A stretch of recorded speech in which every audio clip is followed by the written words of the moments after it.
विधानसभा की business advisory committee की बैठक हुई, जिसके बारे में जानकारी देते हुए विधानसभा अध्यक्ष ज्ञानचंद गुप्ता ने बताया कि विधानसभा की कार्यवाही को 1 दिन के लिए बढ़ाने का फैसला किया गया है।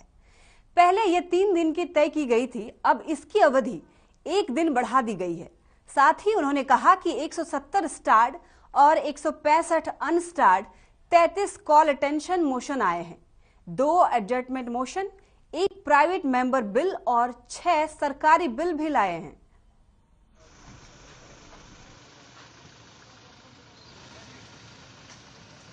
विधानसभा की जो बिजनेस एडवाइजरी कमेटी,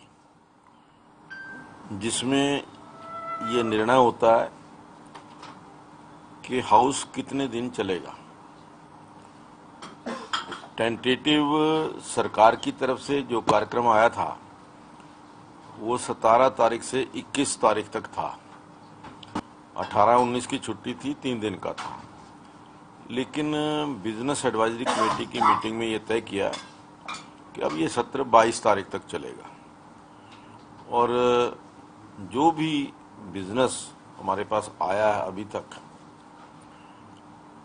लगभग 170 स्टार्ड क्वेश्चन है, 165 के करीब जो है वो अनस्टार्ड है और 33 कॉल अटेंशन मोशन जो आए, 2 एडजर्नमेंट मोशन है, 1 प्राइवेट मेंबर बिल है और 6 सरकारी जो बिल हैं वो अभी तक हमारे पास आए।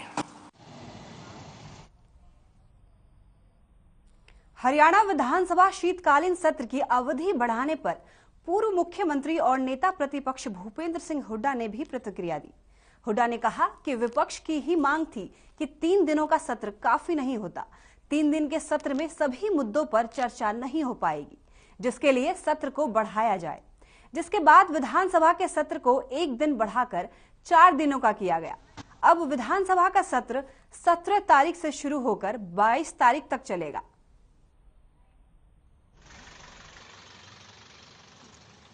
3 दिन का शेड्यूल रखा था, तो मैंने कहा था भाई और दिन बढ़ाओ, तो 22 तक रखा और ये फैसला हुआ है कि 22 को फिर सेंस ऑफ द हाउस ले लेंगे, बढ़ा है।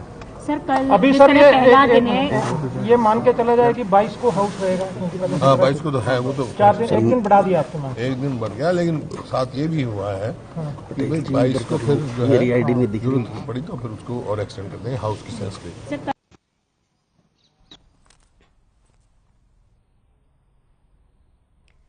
कुरुक्षेत्र के पूर्व सांसद राजकुमार सैनी ने विवादित बयान दिए। पूर्व सांसद ने कहा कि अंतर्राष्ट्रीय गीता जयंती 100-200 रुपए डकारने का सौदा था जो डकार लिए गए हैं। इस दौरान पूर्व सांसद ने गीता के संदेश और गीता जयंती पर ही सवाल खड़े कर दिए। उन्होंने जापान और चीन की विचारधारा के उदाहरण दिए। साथ ही बीजेपी सरकार पर निशाना साधा। कहा, सरकार ईमानदारी का ढिंढोरा पीटती है, लेकिन कितनी अवैध माइनिंग हो रही है और माइनिंग का पैसा सरकार के खजाने के बजाय जेबों में जा रहे हैं। पूर्व सांसद ने पेपर लीक मामले समेत कई मुद्दों पर सरकार को घेरा।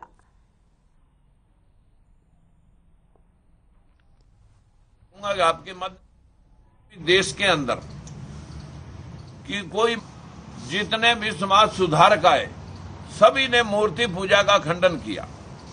और मैं भी ये बात आप लोगों को कहना चाहूंगा कि आपके माध्यम से, अगर कोई देश के अंदर कि कोई मंदिर में रखा हुआ भगवान अगर किसी को 10 या 5 रुपए का नोट अपने श्रद्धालु को देता हुआ दिखा दे, तो मैं उसे 1 करोड़ रुपया इनाम के तौर पर दूंगा, ताकि मेरा भी भ्रम दूर हो जाए कि ये पत्थर कुछ देते हैं। जो लोग पत्थरों में मत्था फोड़ रहे हैं, कावड़ा ढो रहे हैं, उनके बच्चे आज भी सब्जियां उगा रहे हैं, दिहाड़ियां कर रहे हैं, भूखे हैं, लाचार हैं।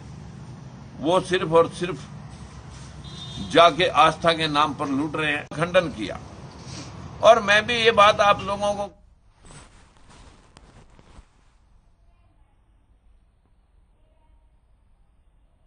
चंडीगढ़ में निर्दलीय विधायक सोमवीर सांगवान ने प्रेस कॉन्फ्रेंस की। इस दौरान सोमवीर सांगवान ने कहा कि 2 जनवरी को एक सर्व जातीय सर्व खाप महापंचायत का आयोजन किया जा रहा है। ये महापंचायत चरखी दादरी जिले के कितलाना टोल पर आयोजित की जाएगी और कई सामाजिक मुद्दों को लेकर महापंचायत में चर्चा की जाएगी। इस महापंचायत में मेघालय के राज्यपाल महामहिम सत्यपाल सिंह मलिक समेत तमाम खाप प्रधानमंत्री शिरकत करेंगे।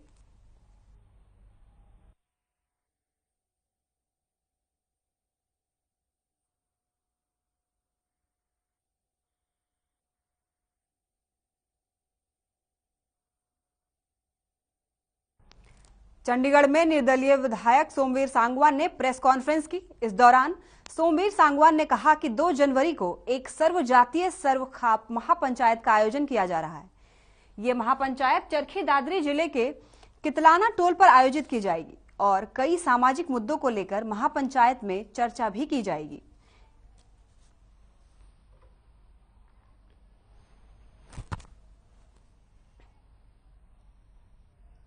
खबर हरियाणा के पानीपत से है, जहां अपनी मांगों को लेकर प्रदेश भर की आंगनवाड़ी वर्कर्स ने जिला मुख्यालयों के लघु सचिवालय पर सरकार के खिलाफ नारेबाजी करते हुए धरना दिया। प्रदर्शन कर रही आंगनवाड़ी वर्कर्स ने बताया कि सरकार ने 2018 में उनकी मांगे मान ली थी, लेकिन अभी तक लागू नहीं की है। चाहे वह 5% इंसेंटिव देने की बात हो या 1500 रुपए हेल्पर के लिए जारी करने की बात हो, जिस पर आक्रोशित आंगनवाड़ी वर्कर्स इस ठंड के दौरान अपनी दूध मुहे बच्चों को लेकर हड़ताल में पहुंचे और कहा कि कुछ भी हुआ तो सरकार इसके जिम्मेदार होगी।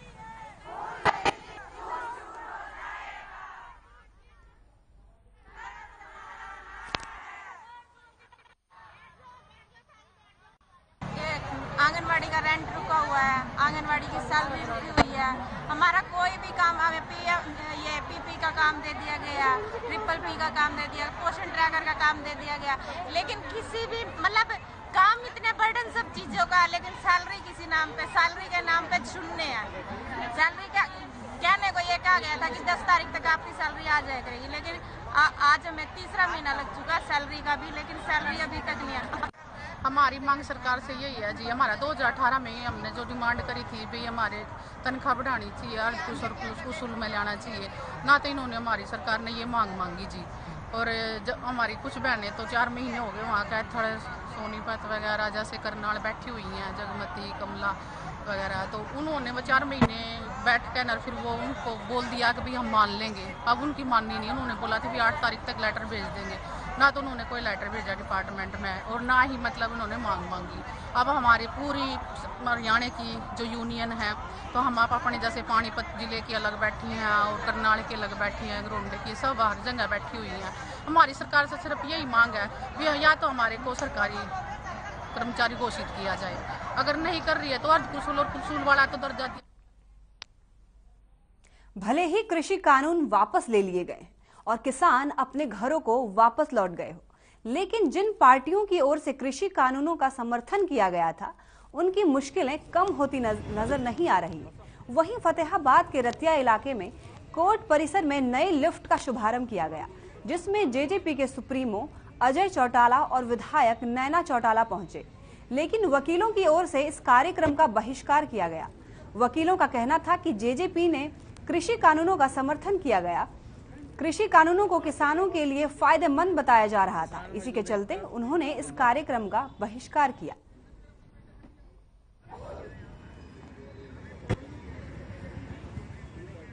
हम इसका विरोध कर रहे हैं भी जेजेपी पार्टी है, इन्होंने हमारे बिलों के 3 बिलों की सपोर्ट में किसानी के खिलाफ, किसान मजदूर सभी प्रकार के वकीलों के खिलाफ भी फुल प्रचार किया था और 3 कानूनों की इतनी सपोर्ट की थी। तो चौटाला साहब तो ये कह रहे थे ये कानून बनने के लिए हैं, कानून हटने के लिए नहीं। तो उन्होंने वो तो ठीक है, इस बात के लिए मोदी का एक बार धन्यवाद भी करते हैं कि उन्होंने कानून वापस ले लिए। लेकिन जो जेजेपी पार्टी है, इन्होंने इतनी हमारी खिलाफत की है, जो हमारे किसानों की, जमींदारों की, मजदूरों की जो एक वोट लेकर अपने उस वोट को उन्होंने बेच दिया। तो ये दूर से एमएलए आके और सुना है, मैं देखा नहीं, सुना है अजय चौटाला जी भी खुद आए हैं। तो इसका मतलब ये है कोई भी आके हमारी छाती पर नहीं चढ़ेगा, हम उसका विरोध करेंगे। धर्म नगरी कुरुक्षेत्र के ब्रह्म सरोवर तट पर अंतर्राष्ट्रीय गीता महोत्सव में स्वास्थ्य विभाग का शिविर 2 दिसंबर से लगा, जिसमें अब तक 2500 लोगों ने लगवाई कोरोना वैक्सीन। कुरुक्षेत्र जिला अब तक 10 लाख वैक्सीनेशन लगाने के आंकड़े को छू चुका है। वहीं स्वास्थ्य विभाग उप civil surgeon doctor Anupama Saini ने कहा कि गीता महोत्सव में लोगों को कोरोना महामारी से बचाने के लिए वैक्सीनेशन और सैंपलिंग शिविर लगाया गया है।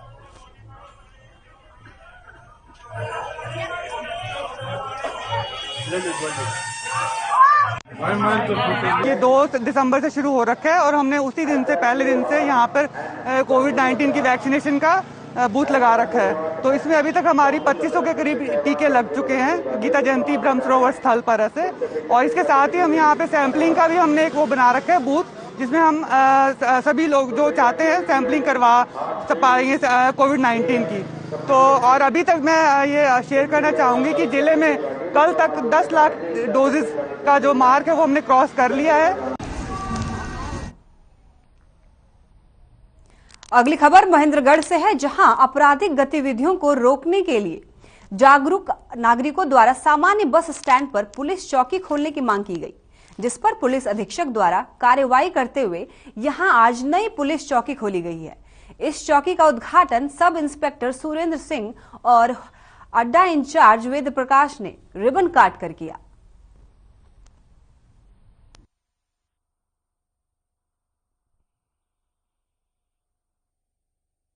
काफी परिवर्तन किए गए थे। डीएम साहब ने भी एसपी साहब को वो लेटर भेजा था और अपने महेंद्रगढ़ के सामाजिक संगठन थे ना, उन्होंने भी एसपी साहब के पास बार बार रिक्वेस्ट की थी कि यहाँ पुलिस चौकी होनी चाहिए। बच्चे यहाँ पर बहुत ज़्यादा गर्मदार थे। 12 बजे से लेकर 3 बजे तक तो कर्मचारियों को खतरा हो जाता है।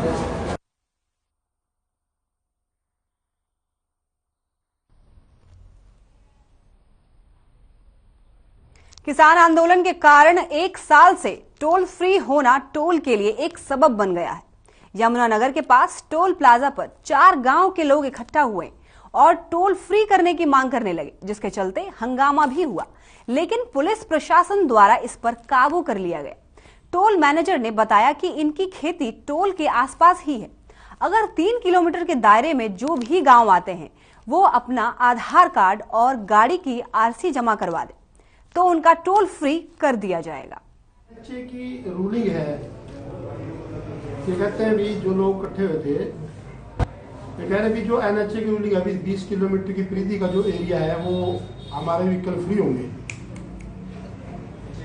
और इस करके यहाँ पर कुछ जो आसपास के 10-15 गांव के लोग इकट्ठे हुए थे, जिनको मतलब जिनकी ग्रेवेंस को सुना गया, सुनने के बाद इनको ऑर्गेनाइज कर दिया और कह दिया चलो ठीक है, जो 5 किलोमीटर के गांव हैं उनका फ्री और जो 20 किलोमीटर का एरिया उनका पास बन जाएगा। कनीना उपमंडल के गांव पथेड़ा के लोगों ने पानी की ठीक निकासी न होने के कारण एसडीएम कार्यालय के बाहर धरना दिया। वहीं लोगों का कहना है कि हमारे घर के बाहर 2-2 फीट पानी भरा रहता है, हमारे घरों में भी पानी हो जाता है, जिसको लेकर बहुत परेशानी होती है और बच्चों को भी स्कूल भेजने में बहुत परेशानी होती है। हमें पानी के बीचों बीच से गुजरना पड़ता है। इसे लेकर प्रशासन कोई सुनवाई नहीं कर रहा। पिछले काफी समय से एसडीएम कार्यालय, बीडीपीओ और विधायक के चक्कर लगा रहे हैं, मगर कोई सुनवाई नहीं हो रही है। इसे लेकर अटेली विधायक सीताराम यादव से कई बार मिल चुके हैं। अगर सुनवाई नहीं हुई तो विधायक के घर का घेराव करेंगे। वहीं कनीना एसडीएम के आश्वासन के बाद धरना खत्म किया गया।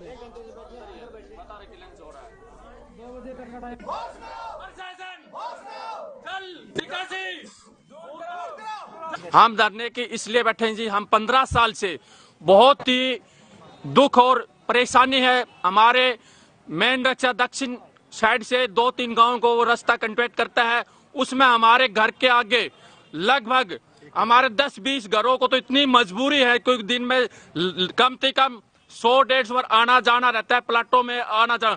परसों भी आज भी एक लड़की के पैर टूट गया, एक आदमी का एक ऊंट गाड़ी टूट गई, एक गाड़ी वहां पर बाल बहुत भारी नुकसान होने के तादार पे थे। समस्या वहां पर जल भरा हुआ है, कम से कम 2 फुट पानी भरा है वहां पर और मेन फिर नहीं है वो सर। तो इस विषय में आपने प्रशासन से जो है कभी मिले हो, अपनी समस्या रखी? हम प्रशासन से मिले हैं पिछले एसडीएम साहब से 23 तारीख 8वां महीने की 2021 को। क्या उसने भी वे अपने एप्लीकेशन को ले ली थी, बोलो ठीक है भाई तुम्हारा हो जाएगा। झूठा आश्वासन दिया, अभी तक कोई समाधान। हिसार के हांसी में लंबे समय से नशीले पदार्थों की बिक्री हो रही है। यहां महिलाएं स्मैक, गांजा, चिट्टा आदि नशीले पदार्थ खुलेआम बेचती हैं। वीडियो में देखा जा सकता है कि महिलाएं खुलेआम किस तरह से नशीले पदार्थ बेच रही हैं। इनमें पुलिस प्रशासन का बिल्कुल भी खौफ नहीं है। वहीं इसे देखते हुए पिछले कुछ समय से पुलिस ने यहां सक्रियता बढ़ा दी है और दिन के समय तो पुलिस पेट्रोलिंग करती है, लेकिन रात के समय पुलिस के थोड़ा सुस्त होते ही नशा बेचने वाली महिलाएं फिर से सक्रिय हो जाती हैं और नशा बेचने का काम शुरू कर देती हैं। इसके अलावा भी हांसी के कई इलाकों में नशा बिकता है। वहीं पुलिस का कहना है कि वो पूरी सक्रियता के साथ नशा बिक्री को रोकने में लगी हुई है। न्यू ऑटो मार्केट में पुलिस गश्त को और बढ़ाया जाएगा।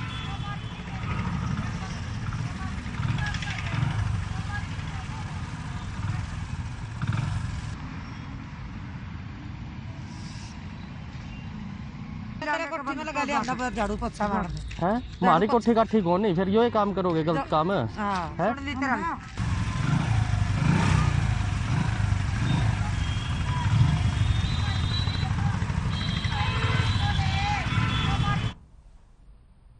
अगली खबर करनाल से है, जहां करनाल ढांड रोड पर बस में टिकट को लेकर छात्र और परिचालक में विवाद हो गया। बता दें कि परिचालक ने एक छात्र को बस से नीचे फेंक दिया। उसके बाद छात्र और परिचालक में कहासुनी हो गई। चालक बस को लेकर रामनगर थाने में पहुंच गया। वहां पर दोनों पक्षों ने अपनी अपनी शिकायत पुलिस को दे दी। इस दौरान सरकार से भी गुहार लगाई गई, छात्रों को थोड़ा ध्यान रखा जाए और उनके लिए सफर पर बस चलाई जाए ताकि छात्र छात्राओं को परेशानियों का सामना न करना पड़े।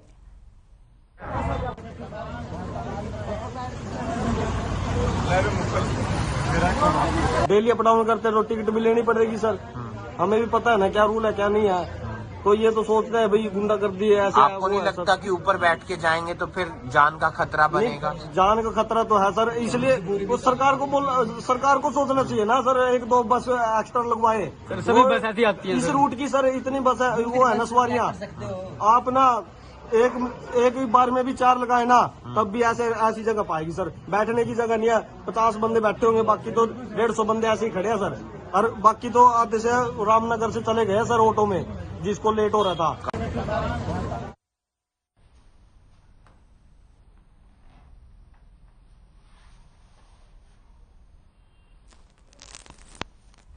ये खबर करनाल रोड पर बस में टिकट को लेकर छात्र और परिचालक में विवाद हो गया। बता दें कि परिचालक ने एक छात्र को बस से नीचे फेंक दिया। उसके बाद छात्र और परिचालक में कहासुनी हो गई। चालक बस को लेकर रामनगर थाने में पहुंच गया और वहां पर दोनों पक्षों में विवाद शुरू हो गया। दोनों पक्षों को लेकर पुलिस ने शिकायत लिख ली है। इस दौरान सरकार से भी गुहार लगाई गई कि छात्रों को थोड़ा ध्यान रखा जाए और उनके लिए सफर पर बस चलाई जाए ताकि छात्र छात्राओं को परेशानियों का सामना न करना पड़े। टीवी स्क्रीन पर आप देख सकते हैं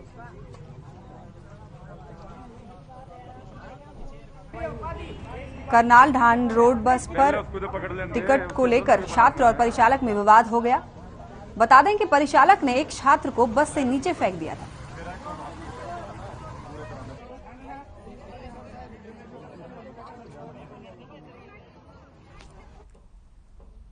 पलवल जिले में जिला प्रशासन एवं जिला रेड क्रॉस सोसाइटी ने की नई पहल। सौजन्य से रैन बसेरे शुरू किए गए हैं ताकि सर्दी में रात्रि के दौरान कोई भी बेसहारा व्यक्ति खुले आसमान में ना सोए।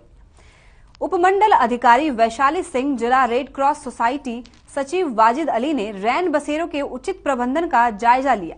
उन्होंने लोगों से अनुरोध किया कि कोई भी ठंड के मौसम में खुले आसमान के नीचे ना सोए, बल्कि रैन बसेरों में जाकर सोए।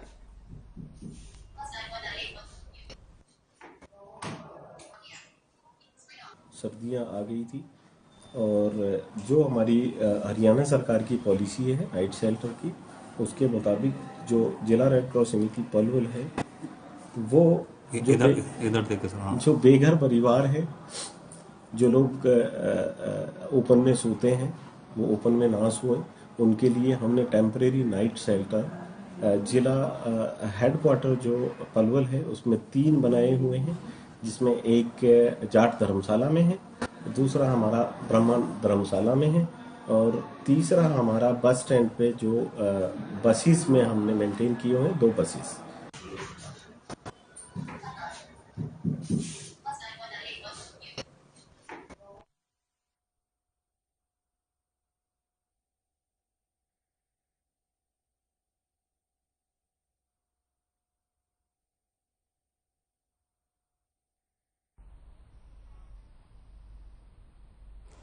बवानीखेड़ा के वार्ड नंबर 2 में सफाई व्यवस्था चरमराई हुई है।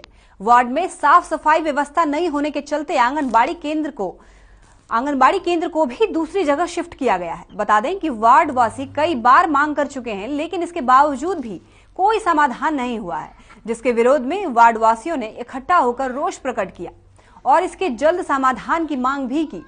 वार्ड वासी का कहना है कि वार्ड में गंदगी का आलम बना हुआ है।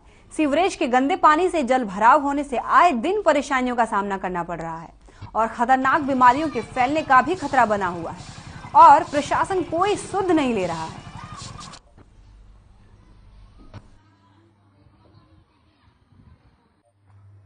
भाई इस गली में काफी साल से बहुत ही पुरानी समस्या चल रही है एंड इसका कोई समाधान हो रहा है। मेंबर तरह गए थे भाई, उसने कोई सुनाई नहीं करी हमारी।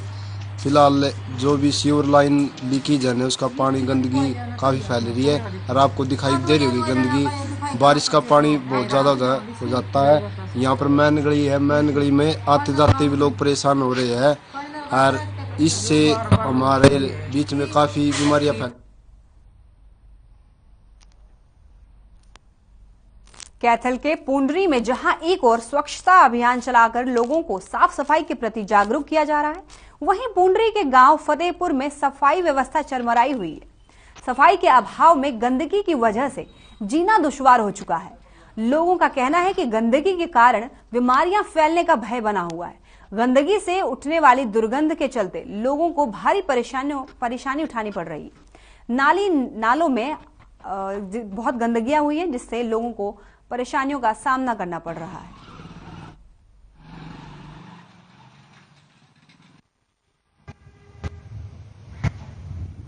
हमारे पास सफाई कर्मचारी कम है, फिर भी हम आज आपने हमारे संज्ञान में बात आई है, हम इसको जल्दी से जल्दी ग्राम सचिव से कह करके सफाई करा दें। तो काफी जगह पे है क्या? कितने कर्मचारी हैं यहाँ पे? 5 कर्मचारी हैं। लेकिन गांव में तो कम से कम बड़ा गांव है। सरकार से हमने डिमांड भेज रखी है कि हर गांव में हमें 2-2 मतलब नए उसकी परमिशन दी जाए। खबर कैथल के पुंडरी में जहां एक और स्वच्छता अभियान चलाकर लोगों को साफ सफाई के प्रति जागरूक किया जा रहा है, तो वहीं पुंडरी के गांव फतेहपुर में सफाई व्यवस्था चरमराई हुई है। सफाई के अभाव में गंदगी की वजह से जीना दुश्वार हो चुका है। लोगों का कहना है कि गंदगी के कारण बीमारियां फैलने की भय बना हुआ है। गंदगी से उठने वाली दुर्गंध के चलते लोगों को भारी परेशानियों का सामना करना पड़ रहा है। नालों में गंदगियां जमी हुई हैं, जिसके चलते समस्याओं का सामना करना पड़ रहा है। लोगों को बीमारियों का डर सता रहा है।